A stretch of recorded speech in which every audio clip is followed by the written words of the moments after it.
So, today we are going to be talking a little bit about the WNBA, and we're going to be talking a little bit about the Fever. We're going to be talking about Caitlin Clark as a player, and I'm going to make a separate video for Angel Reese, whether she's overrated or underrated, because no matter what, when I try to compare these two people, if I talk about the things that Angel Reese is better than Caitlin Clark is at, people get really angry at me. And when I talk about the things that Angel Reese is better, or when I talk about things that Angel Reese is better at than Clark fans get angry at me, and it's not even the Caitlin Clark fans. I think it's just the crazies. And when I talk about things that Clark does better than Angel Reese, the Angel Reese fans go crazy at me. So I'm making these as two separate videos, and it is talking about whether they are overrated or underrated, or at the specific things they're overrated and underrated at. So we're going to be talking about Caitlin Clark right here. And the reason for I'm making this video is I saw a video on the channel of the Convos with Carter channel. I will leave a link in the description to his channel and his video. I haven't watched his video. I just saw the title and I'm like, I think that's actually a pretty good thing to make a video on as well. If I do forget, please remind me in the comment section. I'll do it as soon as I see it. But anyway, so when it comes to Caitlin Clark, you've really got to just take into account what overrated means as a word. If you came in thinking, this is the best player in the world,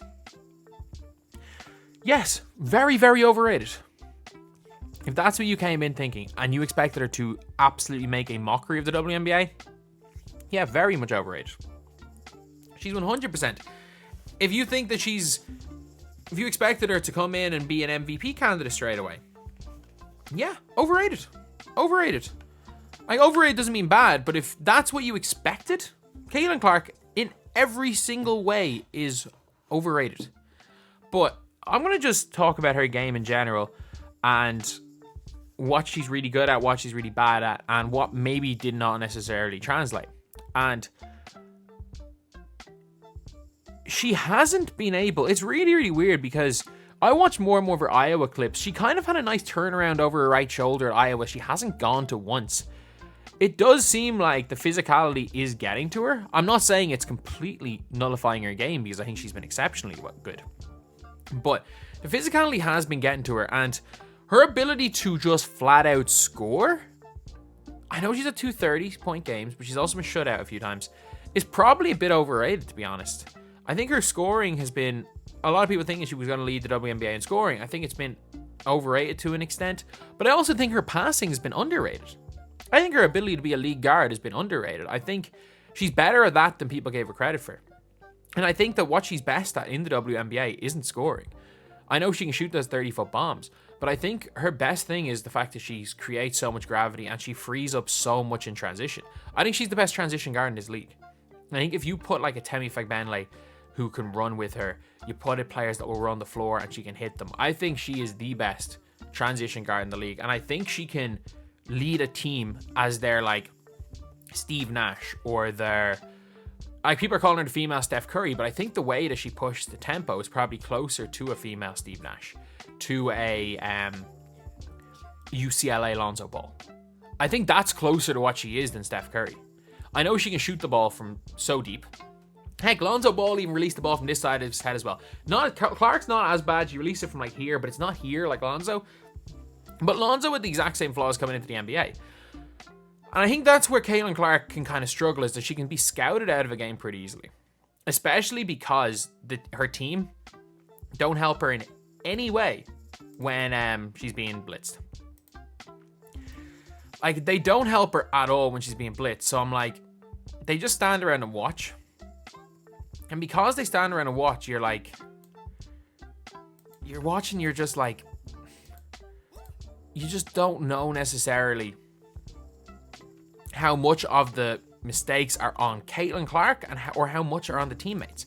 So when I'm looking at it, it's really, really hard to judge a lot of, say, her offensive game, because I don't know if some of the faults are hers, if the fault is Christy's sides, is the fault of the teammates. I think it's just an all-around horrible situation that she's in. So I think when it comes to the turnovers, a lot of people are going to be like, oh, but she's turned the ball over so much. How can you say as a playmaker she's underrated? Because I think if you just look purely at the turnover numbers, you have to take into account where the turnovers are from. You have to take into account the difference between a live ball and a dead ball turnover, and that's when I'm going to talk about Angel Reese later. I hate to bring her up, but like Angel Reese commits a lot more dead ball turnovers than Caitlin Clark does. And where the turnovers are and the consistency of turnovers in certain situations. Caitlin Clark gets her pocket picked once to twice a game. So they're the worst type of turnovers. If you get your pocket picked, or if you are passing the ball from the wing to the top and it gets tipped and gives you a layup, that's the worst type of turnover you can have. And it happens once or twice to Caitlin Clark in game, which is not good. Like, that turnover is a guaranteed 2 points. So she does need to kind of tighten up her handle a little bit. She struggled mightily on physical defenders like Lainey Hamilton or Dejanay Carrington. Good defenders that aren't quite as physically overpowering on her. She's been okay unless she's been blitzed. She's been better working out the blitzes. But the problem is that when she passes the ball expecting a blitz to her teammate, and a lot of the time her teammates just aren't there. They're not ready for the passes. So, actually she's averaging 5 turnovers a game? I would say a realistic number, if I would say her teammates probably cause 2 of them a game. I think 3 of them are probably her fault. And in reality, let's just say for a normal player, if they average 3 and 2 of them are their fault, she is still turnover prone, but I don't think the numbers back up. I think the numbers make it look worse than it is. She doesn't commit that many bad turnovers in a game. She commits turnovers, and not that many really, really bad ones. And as far as shooting is concerned, she's shot as far as I'm aware, she's shot 1 open 3-pointer this season. And I'm not considering a 30-foot bomb where she has a few feet of space an open 3-pointer. She has shot 1 open 3-pointer all year, and it was against either the Liberty or the Sky. She got a wide open corner 3. Like, something happened and the ball was rebounded offensively and they just ran away from her and she just happened to be wide open in the corner. And she missed it. That is the only open 3-point. That's the only rhythm 3-point shot I've seen her shoot. Like, when she shoots, people are talking about her, oh, she's just like coming off pin downs. She's coming off like 7 screens and shooting fadeaways over her right shoulder. Like, man, Prime Kyle Korver would be happy at the shots Caitlin Clark. Like, if Prime Kyle Korver was hitting the shots Caitlin Clark was hitting, it would be seen as the biggest thing. She already has like the 6th longest shots in Indiana Fever history. And she's played 12 games or 13 games. So, it is very, very hard to judge the shooting because the percentages aren't there, but she's exclusively shooting moving fadeaway 30-foot bombs because that's the only way she can get open. So there's no rhythm. There's no times where Kelsey Mitchell's driving.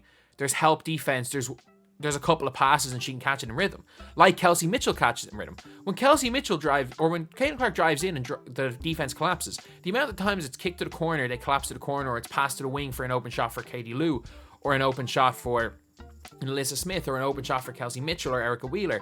Whereas the problem is when it comes to Caitlin Clark is she hasn't shot one of those open shots in rhythm for the entire year because teams don't leave her. And the Fever have had some sort of inability to actually use her gravity to get scores. And until they're able to use her gravity to put the ball in the basket, they're really going to struggle on offense. Because you can't. I'm just saying, like, you can't have what's going on with them just cannot be happening. It can't be happening. Like, you can't have a player draw that much gravity and not take advantage of it, because all that means is that teams can continue to blitz and continue to face guard Caitlin Clark, and if you can't score in the 4-on-4 situations, or at least run a set to take advantage of 4-on-4 and 4-on-3 situations, they're going to be able to keep playing her like that, and she's going to continue to struggle. But that's not on Clark. That's really not on Clark. So, defensively, Caitlin Clark is the worst. She's not the worst on-ball defender in the league. She's not a good on-ball defender, but she's like a Kelsey Plum level on-ball defender, which is not good, but not horrendously awful. She is the single worst defender I've seen a hit go coming off screens. She has I don't know if it's a team issue or it's a her issue, but like all you have to do teams are trying to tire her out, and the way they're trying to tire her out basically is they're running her off a million different screens, and then afterwards what they're doing is like eventually just getting a cutter wide open. So I'm just watching this and I'm just like, I get it. I get that it's not easy to do, but she gets hit by every single screen. She doesn't step under. She doesn't try jump screens. She doesn't like do anything IQ-wise to try read screens. So that's what I'm thinking. I'm like, she's either the worst off-ball defensive player in the history of the sport of basketball, or her team are just not calling screens.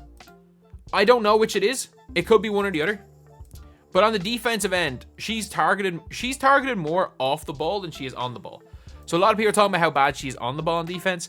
I'm going to be honest, she is targeted quite a lot more off the ball than she is on the ball. So that is a big, big problem with her game. And that's something that really needs to improve. If it is her fault, that is.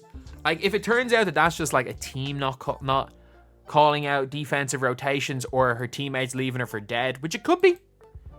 Like, as far as I'm concerned, it could very well be her team leaving her for dead. But until we find out for sure, we won't really know. She's still got really quick hands on the defensive end. So she's an underrated off-the-ball defender. And I'm not even going to say she's an overrated defender. She is properly rated for her incompetence to defend running off screens. And she's not good on-ball defender. She's probably an underrated on-ball defender, but that doesn't mean she's good. It just means that she's not quite as bad as people are saying, but she can still be very much targeted on defense. To be fair, none of this Fever team play defense anyway. But it is the truth. Is Caitlin Clark underrated or overrated? It depends on how you rate her. Is she the best rookie? In my opinion, far and away, yes. Without question, yes. Her play style is like, has a lot of ups and downs. It's an awful lot harder to do what she does than do what any other rookie's doing. Every other rookie that is doing well is allowed to just come in and play a role. She has to be the system. She has to be she's taking the entirety of the def. She is the scouting report for every other team. So she's going to have more bad games than any other players, but she's also going to have more good games because she's just better. She's the best rookie. And if you thought she was going to be best player in the NBA, she's supremely overrated. If you thought she was going to not be an NBA player or not be ready for the WNBA, she is very underrated. That's basically it.